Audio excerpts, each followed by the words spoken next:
Magtatapos na ang 2023 at ano na nga po ba ang lagay or ano na nga po ba ang update dito sa Universal Social Pension ng ating mga Filipino senior citizen. Yan ang ating pag-uusapan sa buong video na ito. Hold up.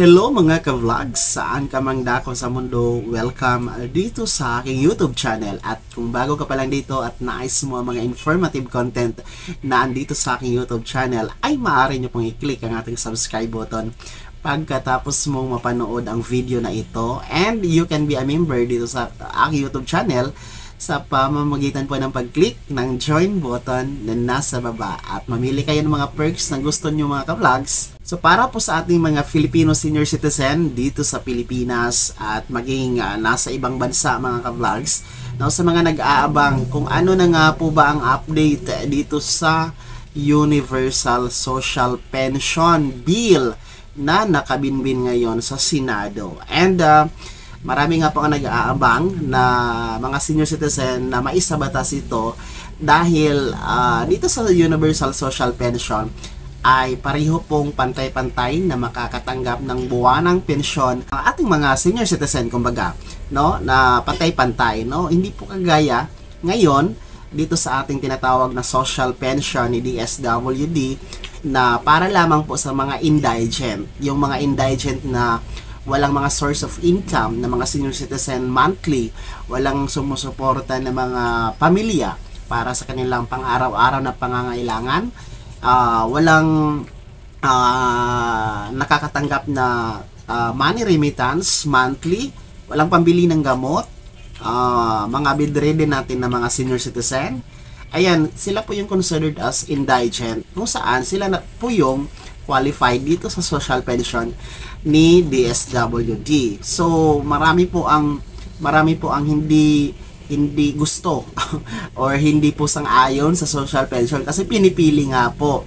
So hindi po kasama kasi sa social pension yung mga senior citizen na meron pong tinatanggap bawat buwan na pensyon sa iba, gaya po sa SSS, GSIS, at iba pang mga monthly pension. So kung meron kayong mga ganon, ay hindi po yun po pwede or hindi po yun qualified sa social pension ni DSWD. Pero no, napakarami din po nating natanggap na mga komento, maraming mga messages na nagmi-message sa atin na napakarami din pong nakasali sa social pension sa kanilang mga barangay na may kaya naman po sa buhay, no? Merong mga SSS member or SSS pensioner na sinali po sa social pension.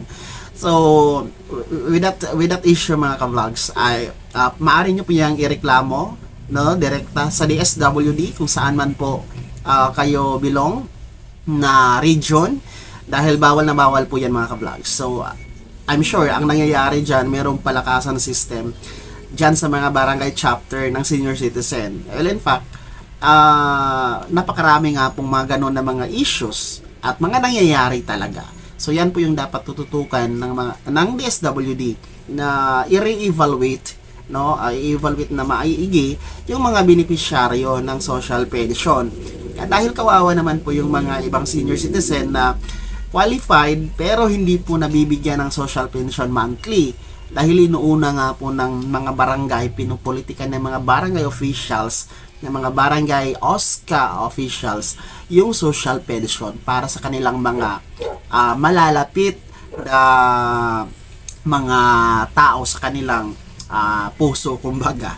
So yun yung problema sa social pension. So dito nga po sa Universal Social Pension, maganda dahil pantay-pantay na po lahat. So as of now, pinaka-update dahil magtatapos na ang 2024, hindi pa po siya naisabatas, nasa Senado pa po siya, nakasalang pa po siya. So we are hoping na pagpasok po ng next session ng Senate ay mapag-usapan na ito at maisabatas na agad-agad, no? para po sa lahat ng kapakanan ng mga senior citizen.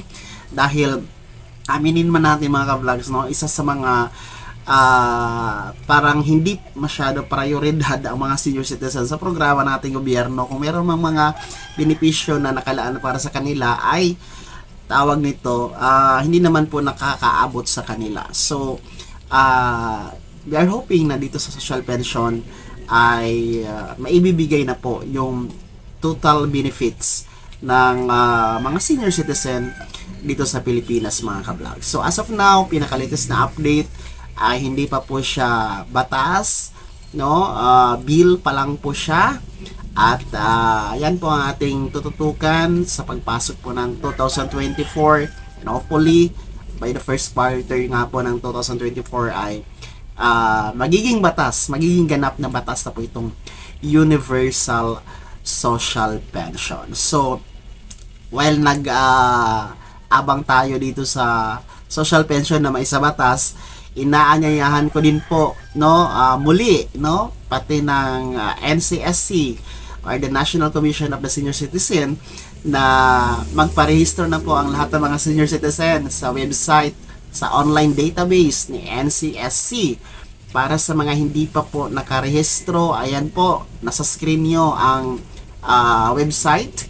Ang link ay ilalagay ko po sa description ng video na to para makapag-online registration na kayo kay NCSC. Sa mga hindi marunong, magpaturo kayo sa inyong apo, mga anak, kapamilya, and maaari din po kayong lumapit sa inyong respective OSCA chapter sa barangay nyo or sa LGU nyo, dahil po pwede yan silang mag-assist sa inyo para i-register kayo online sa mga walang cellphone or hindi marunong mag-register online mga ka-vlogs. As of now, hindi pa po nangangalahati ang nakarehistro, no? Dahil uulitin ko, ayon po sa PSA na datos, meron pong tinatayang 8 to 9 million na senior citizen na nabubuhay na mga Filipino, no? Na mga senior citizen. So, base sa data ni NCSC, hindi pa siya umabot ng 4 million na senior citizen ang nakarehistro dyan sa database nila. So, parehistro na kayo mga ka-vlogs dahil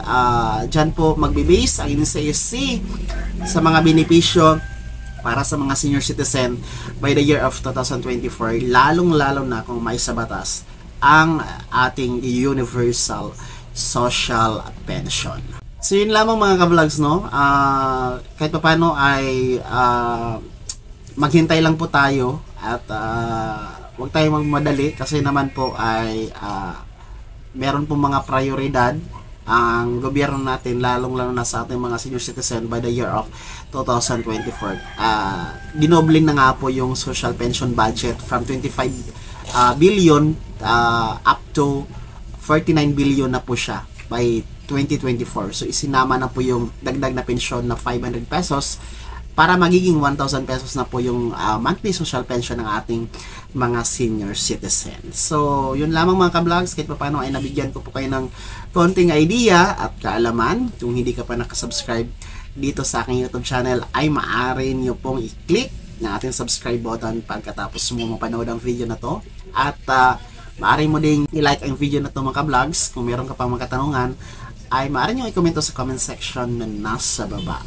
At you can follow me sa aking official Facebook page na nasa screen nyo. Muli po, ito si Daniel Timpawa na nagsasabing kung tunay kang kaibigan, please, pautang naman dyan. Bye-bye!